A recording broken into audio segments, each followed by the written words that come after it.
Hello everyone, this is Highbowman here, back with a new review in a new location. Today we're going to be doing the next Prime Terracons review with Rippersnapper here. And like I said, we're in a new location. I have all moved into my dorm room for the year.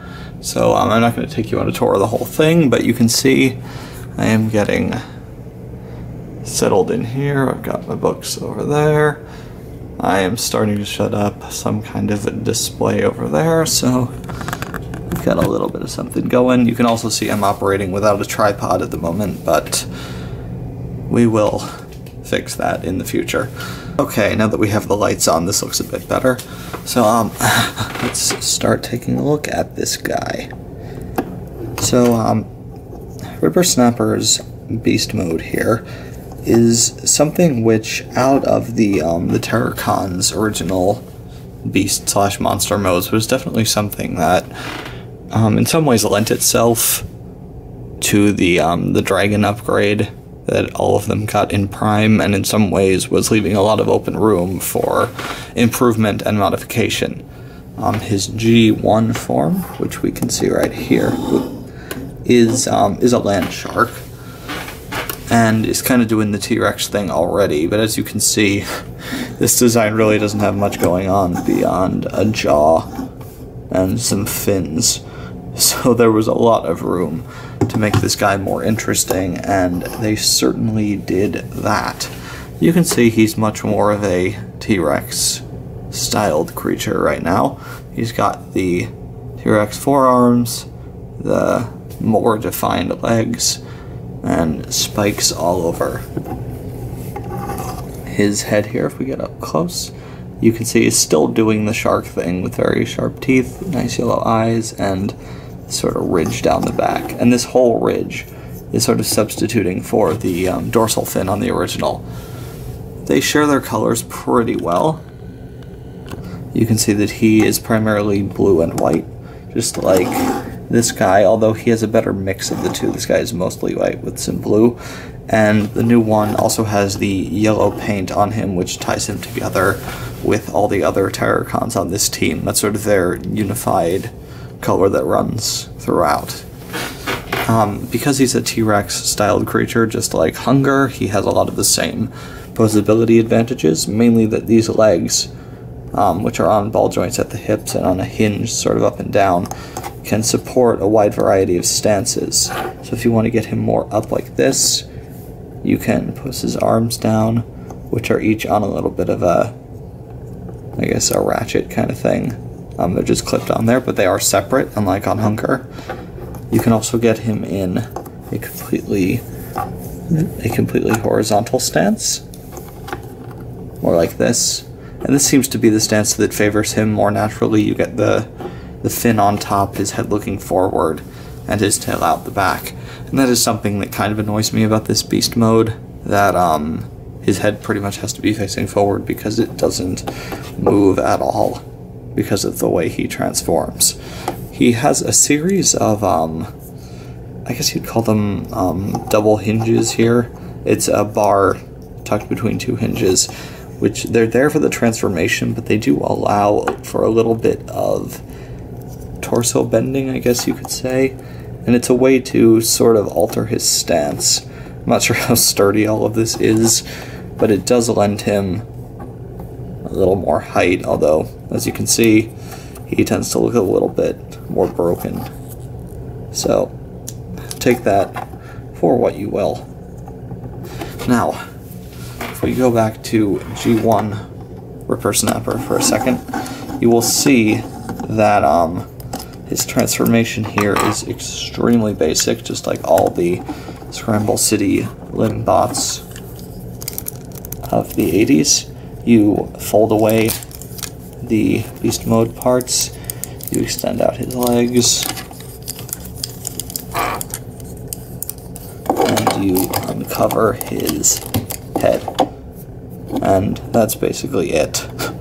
Truth be told, this is definitely the most boring of the original Terracons, primarily because not only is his transformation the same as the others, but he's left with a lot of kibble and this really strange, I don't know if you can see it, this really strange curvature to the rest of his body because his beast mode has to look more like a fish as opposed to the other Terracons.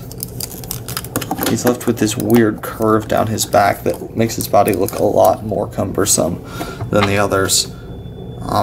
And the other reason he's boring is he's mostly white. The new one has a much better balance of colors. This guy comes across as very blank.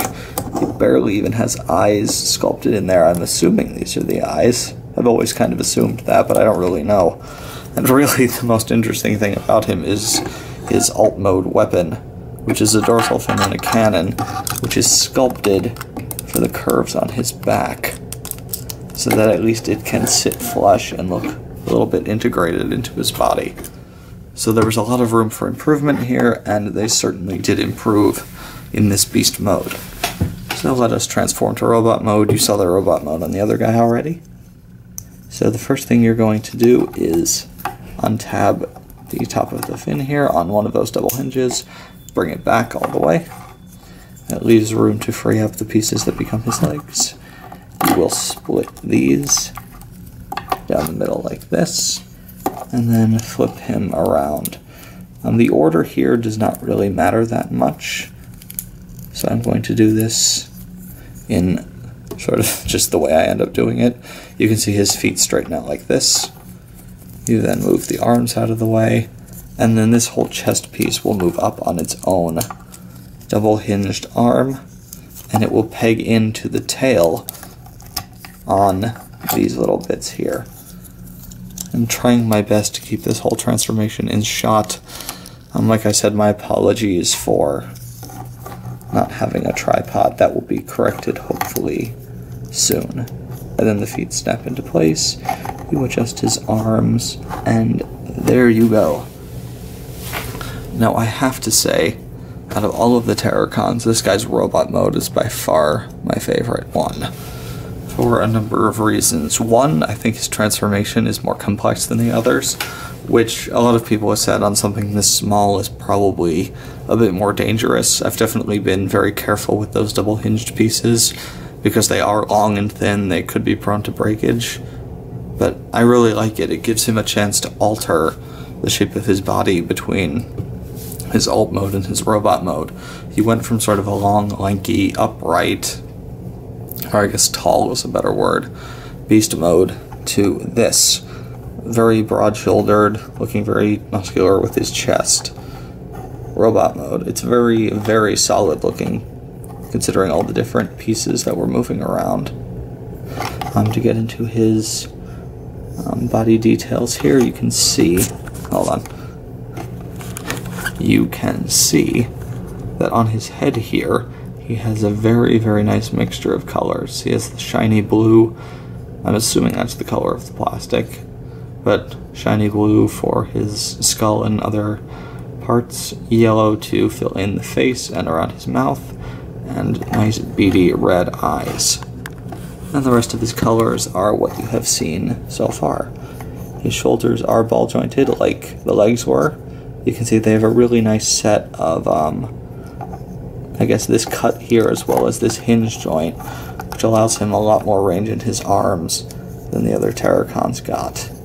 He's got hips, ball jointed hips, and his ankles can tilt a little bit. They do click into place right here,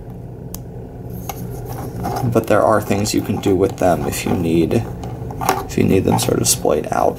The thing that really helps, and this is actually used for his foot mode, when all the Terracons are combined, you can flip out his little T-Rex arms as like extra heel support, which really, at least it lets him put his legs out wider. I'm not sure what else this could support in terms of posability, but it gives you some more things you can do, or at least makes him more stable. His weapon is this. This is the third type of Cyberverse weapon. So now we have officially seen all three. This is the crossbow slash axe. Both of his hands hold this very loosely. This one even.